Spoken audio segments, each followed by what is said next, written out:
দেশের সব সুপার শপে আজ থেকে পলিথিন ব্যাগের ব্যবহার নিষিদ্ধ। এই সিদ্ধান্ত কতটুকু মেনে চলা হচ্ছে তা জানতে সরাসরি যুক্ত হচ্ছে আমাদের সহকর্মী কিশোর জাহানের সঙ্গে। রাজধানীর ধানমন্ডি এলাকায় একটি সুপার শপে আছেন তিনি। কিশোর, কি খবর জানাবেন? আপনি যেই জায়গাটিতে আছেন, যেই সুপার শপে আছেন, সেখানে আসলে এই বিষয়টি মানা হচ্ছে কিনা, পলিথিন ব্যাগের ব্যবহার নিষিদ্ধের বিষয়টি আসলে?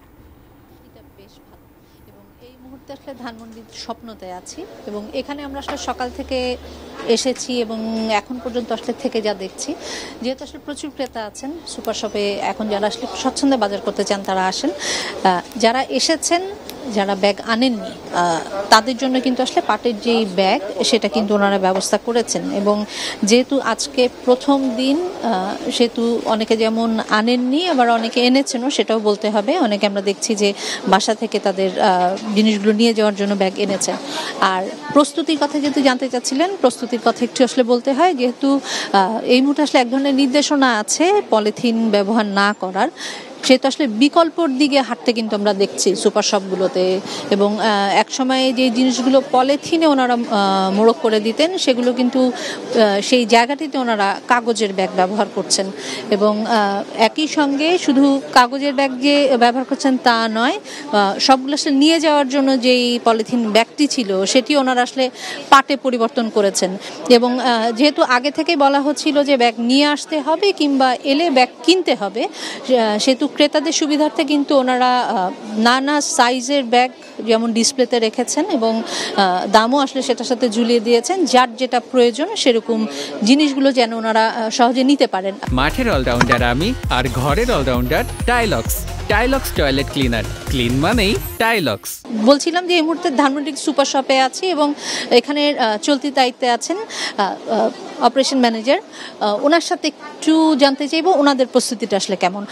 আজকের থেকে যেহেতু আসলে আইনটি পুরো দমে কার্যকর হচ্ছে সুপার, আপনাদের প্রস্তুতিটা আসলে একটু জানতে। আমরা আসলে মেইনলি আমাদের যে পাটের ব্যাগ বা কাপড়ের ব্যাগগুলো আমরা কালকে থেকেই কালেক্ট করে রেখেছি এবং কাস্টমারকে যে ঠোঙ্গা, কাগজের ঠোঙ্গা সেগুলো দিচ্ছি এবং ওনাদেরকে ইন্সপায়ার করছি যাতে হচ্ছে ওনারা ওনাদের যে প্লাস্টিকের ব্যাগ যে ব্যবহারের জিয়াটা ছিল সেগুলা পরিবর্তে ইনস্টেড অফ প্লাস্টিকের ব্যাগ ওনারা যেন কাপড়ের ব্যাগ বা পাটের ব্যাগ যেগুলো আছে এগুলো ইউজ করে, বা মানে উদ্বুদ্ধ করছি যেটা আমরা কাস্টমারকে। মানে যেটা বলা হচ্ছিল যে কিনে নেওয়ার ক্ষেত্রে বলা হচ্ছিল, স্বপ্ন কিন্তু এর আগেও তাদের যে সিল মারা যে ব্যাগটি ছিল স্বপ্ন, সেটি আনলে কিন্তু সেটা ওনারা পুনর্ব্যবহার করতেন এবং সেটার জন্য আনলে কিছুটা ছাড়ও আমরা জানতাম যে দেওয়া হতো। আজকে আমরা দেখেছি আসলে অনেকে ব্যাগ নিয়ে এসেছেন, সেই ক্ষেত্রে কি আসলে আপনাদের কোনো নির্দেশনা আছে, যেহেতু আসলে আপনাদের এখান থেকে ব্যাগগুলো ওনারা কিনেছেন? আমরা আসলে প্রথমত আমি বলতে চাই যে আমাদের আগে একটা নিয়ম ছিল যে ওনারা যদি ব্যাগ নিয়ে আসে সেক্ষেত্রে আমরা হচ্ছে ওনাদেরকে ব্যাগটা আমরা কিনে নিয়ে এবং ওনাদেরকে একটা ডিসকাউন্ট করে দিব।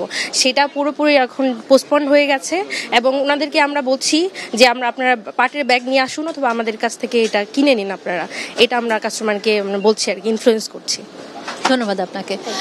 সাজিয়া, যেটা শুনছিলেন আসলে প্রস্তুতি নেওয়া হয়েছে, তারপরও যেহেতু এর আগেও একবার এই ধরনের উদ্যোগ নেওয়া হয়েছিল, সেটা আসলে আমরা দেখেছি সফল হয়নি। 22 বছর পরে আবারও একই উদ্যোগ নেওয়া হয়েছে।